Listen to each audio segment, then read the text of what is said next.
সুদের লেনদেন করবেন না। কেন সুদ খাবেন বাপ? কেন সুদ খাবেন? কেন সুদের লেনদেন করবেন? কেন কিস্তি নিবেন?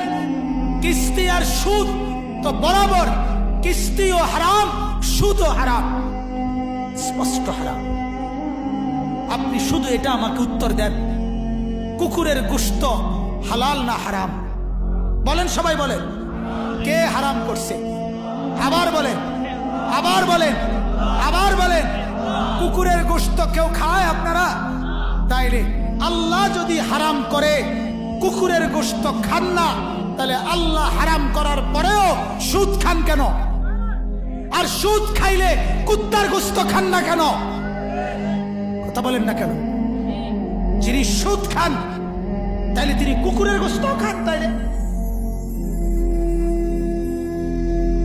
কারণ আপনি তো শুনেছেন আল্লাহ তাআলা হারাম করছে, তো আল্লাহই তো কুকুরের গোশত হারাম করছে।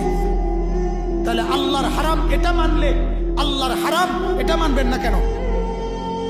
কথা বলেন না কেন? যদি বলেন সম্ভব না চলা, আল্লাহর কসম সম্ভব। হালাল পন্থায় ইনকাম করে চলা সম্ভব না অসম্ভব? সম্ভব, সম্ভব।